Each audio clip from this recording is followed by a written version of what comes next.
बेगम जो है उसने अपने शौहर को जैसे भी मतलब है कि अब तलाक़ात कर अब मोबाइल फ़ोन यूज़ करती थी।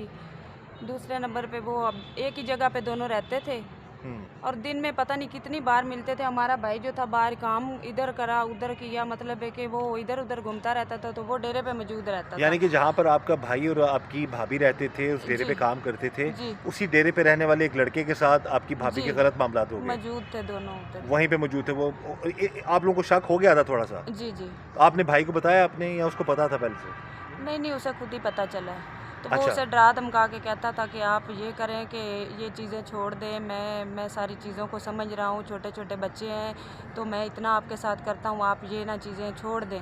तो मगर उसने उसकी कोई बात नहीं मानी। इस वक्त जी हमारे साथ मौजूद हैं उस शख्स की बहन जिसकी बीवी ने अपने आशना के साथ मिलकर अपने शोहर को ख़त्म कर दिया। बात करते हैं इन बहन से। बहन जी बताइएगा, ये मामला था क्या, कब से ये मामला थे, इस हद तक बात चली गई कि आपकी भाभी ने ही अपने शोहर को ख़त्म कर दिया? बस जब बात घर में बिगड़ जाती है या दूसरे ऊपर गुजरते हुए वक्त में आ जाते हैं तो फिर ऐसे मामलात हो जाते हैं। कितना अरसा हुआ है शादी को आपके भाई की? 12-13 साल हुए बस। तो ये आपस में आप लोग रिश्तेदार थे?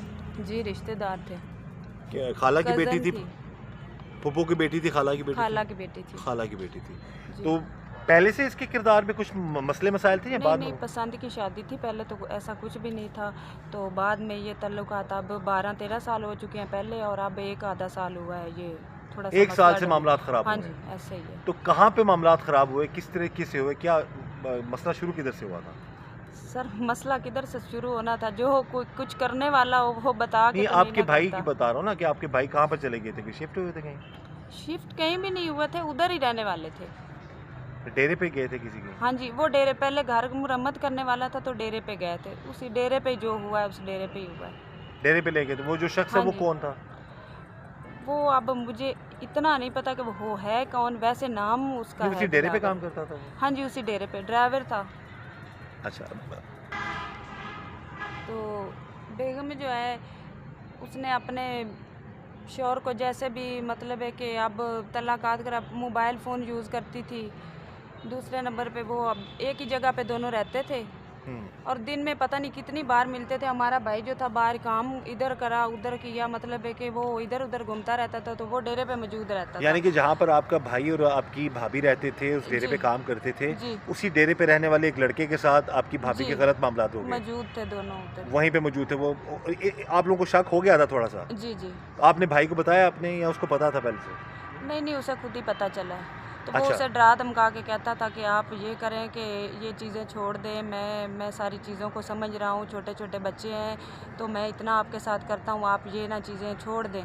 तो मगर उसने उसकी कोई बात नहीं मानी। बच्चे कितने थे आपके भाई के? 3 बच्चे हैं। तीनों बेटे हैं? हाँ जी 3 बेटे हैं। बड़ा 7 साल का है और दूसरा 4 साल का और 3 साल का, ये बस इतनी उम्रें हैं अब उनकी। खुद अंदाज़ा कीजिए नाजरीन, 3 मासूम छोटे बच्चे हैं, तीनों बेटे हैं, जी और शोहर को जब पता चल जाता है कि उसी डेरे पे काम करने वाले एक और शख्स के साथ गलत मामलात है उसकी बीवी के, ज़ाहिर है उसको गुस्सा भी आया होगा, उसने डराया धमकाया भी होगा, समझाया भी होगा, लेकिन उसने अपनी बीवी को ख़त्म नहीं किया।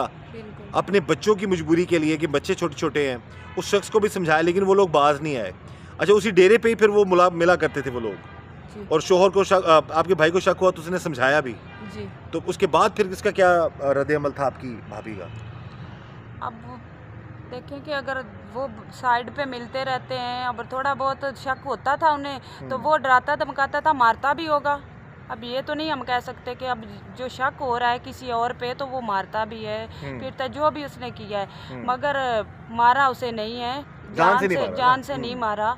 तो इसने तो वो जो उनके हमायत थे उनको साथ ला के और कत्ल करवा दिया। अच्छा, क्या हुआ कि किस तरह से इसने किया, क्या किया इसने, किस तरह डेरे पे लेके गई, पहले कैसे था? नहीं डेरे पे तो वो खुद गया था, ठीक है। और बाद में घर की मुरम्मत करनी थी तो डेरे पे उनको भी ले गया कि ताकि रोज़ मैं घर आऊँ जाऊँ, ये मैंने मकान तैयार करने हैं। तो हमें बताया जो जी। जहाँ पर ऑफिसर ने बताया जी, वो शख्स काफ़ी हेल्दी था, आपका भाई काफ़ी तगड़ा था वैसे जी। के, और वो जो अकेली औरत के हाथ में जिस तरह से नहीं वो बिल्कुल ऐसे नहीं, वो पहले अच्छा। सर उन्हें गोलियां दी गई कौन हैं, लेके तो आया था उसकी वजह गोलियां? से वो दिलावर ही लेके आया। वो लड़का जो डेरे पे काम करता जी। था वो नींद की गोलियां लेके आया? जी जी और उसको गोलियां किसने खिलाई फिर? अब वाइफ ने खिलाई। उसने खिला दी। जी उसके बाद फिर क्या किया उन लोगों ने? उसके बाद उन्होंने उसका गला दबाया है यानी कि ऊपर से फेंका है, जैसे भी उन्होंने किया है उसने बेरहमी से मारा है, ठीक है। और बाकी चीज़ें जो है मार के फिर फेंक दिया उसको कहीं पे, फेंक दिया। और तो खुद उसने क्या ड्रामा रचाया है? उसने ये ड्रामा किया कि रात को वो घर नहीं था, उन्होंने दोस्तों को कॉल की है, वो दोस्तों के साथ था।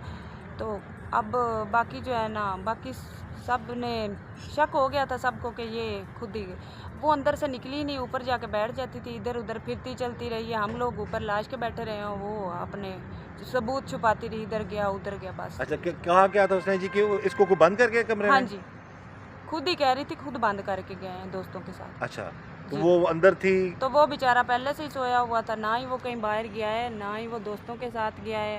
अब मरे हुए ने क्या बताना था उनको, ठीक है। तो जब पुलिस आई है तो फिर पुलिस को शक हुआ उन पे? जी, और पुलिस ने पूरी तरह छानबीन की है, और पोस्टमार्टम के बाद उन्होंने फिर शाम को उन्हें बुला लिया वाइफ को, और उन्होंने वो सारी पूछताछ करके उन्होंने बैठा लिया, और बाद में जो दूसरा साथ है उसको पकड़वा दिया। जी।